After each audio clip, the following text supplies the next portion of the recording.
सभी स्टूडेंटों के लिए गुड मॉर्निंग। देखो, आज का हमारा टॉपिक है जो बहुत ही मोस्ट टॉपिक है, कृत्रिम गर्भाधान।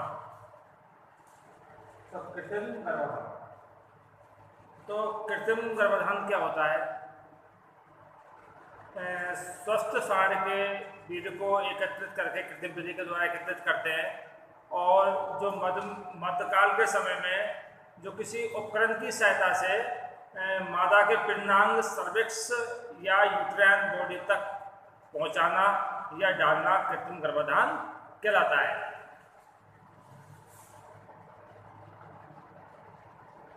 स्वस्थ साँड के बीज को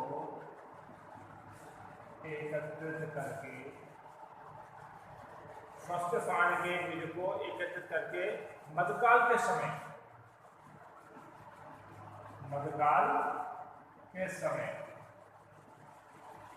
जो गाय मध्यकाल के समय में होती हैं, तो किसी उपकरण की सहायता से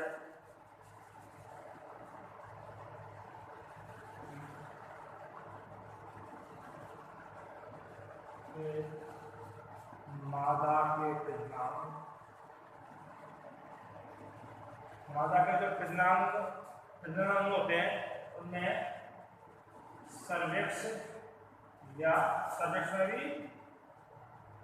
मिड सर्विक्स या यूट्राइन बॉडी तक पहुंचाना या डालना कृत्रिम गर्भाधान कहलाता है।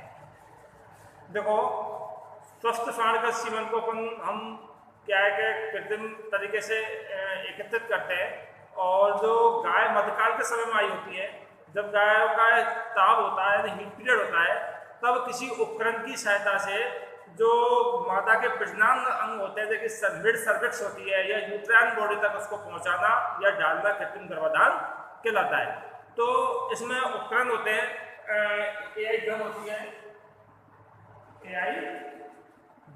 है, हम इसको स्टलाइज करते हैं, और एआई गन के अलावा सीट होती है, फिर स्ट्रा होती है, तो ये क्या होते हैं, स्लीव होती है, हाथ पहनने की स्लीव होती है। तो सबसे पहले क्या कर देते हैं कि गन स्टलाइज होनी चाहिए। गन को लोड करते हैं, लोड करने के बाद उस पर स्ट्रा वगैरह जो भी लगाते हैं, लगाने के बाद पूर्ण तरीके से अब उसको तैयार करते हैं।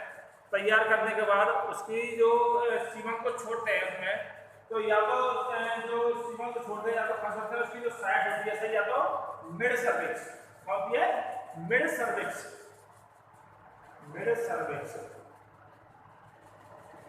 या यूट्राइन बॉडी में सीमन को डालते हैं। तो इसमें जो कृत्रिम गर्भाधान के जो लाभ है वो कौन से लाभ हैं? एक तो इससे क्या होता है,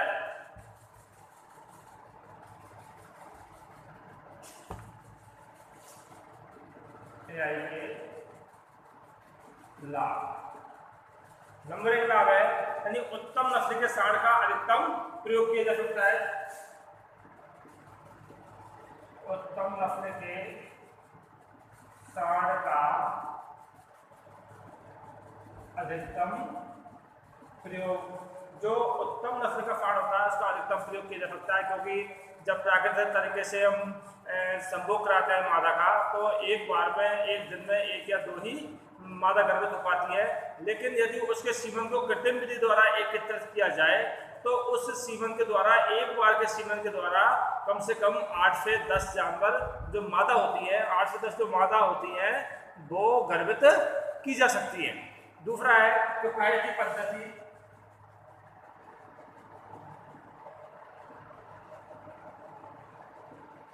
ये जो पद्धति होती है काफ़ी किफ़ायती होती है, सस्ती होती है, क्योंकि जो ग्राम पंचायत में एक सांड होता है उसका खर्चा काफ़ी होता है।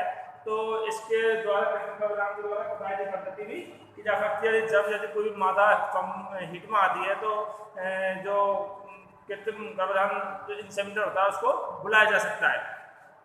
प्रजनन संबंधी रोगों से बचाव,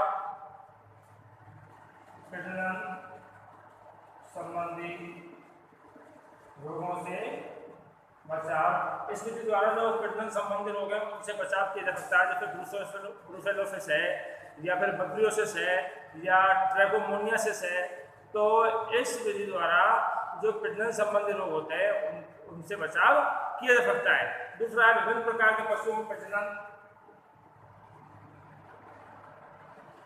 विभिन्न प्रकार के पशुओं में प्रजनन, इससे जो मादा होती हैं जो छोटी होती हैं या बड़ी होती हैं, जो मादा मतलब बड़े जो सांड होते हैं उनसे चोटग्रस्त होने का डर रहता है या फिर छोटी होती हैं, उनमें भी इससे इस विधि द्वारा प्रजनन कराया जा सकता है। दूसरा होता है असहाय मादा द्वारा बच्चे प्राप्त करना, असहाय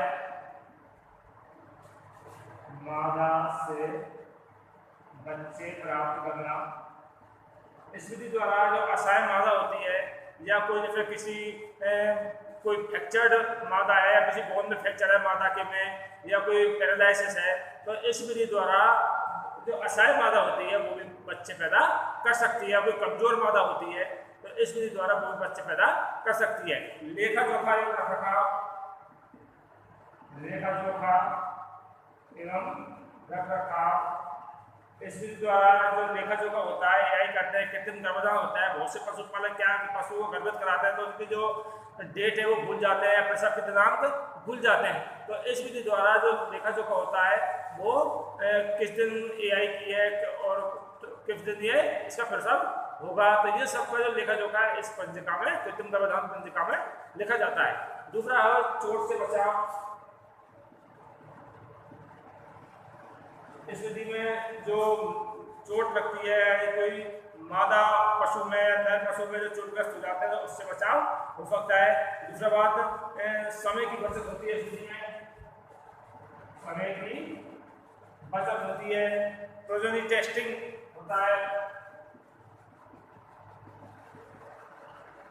तो ये हुए ऐसे जो कृत्रिम गर्भाधान विधि होती है उसके लाभ।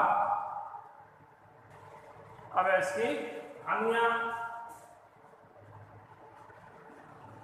तो हानियां आती है कि कृत्रिम गर्भाधान से सबसे पहले तो ये हानि है कि इसमें टेक्निकल व्यक्ति की आवश्यकता होती है।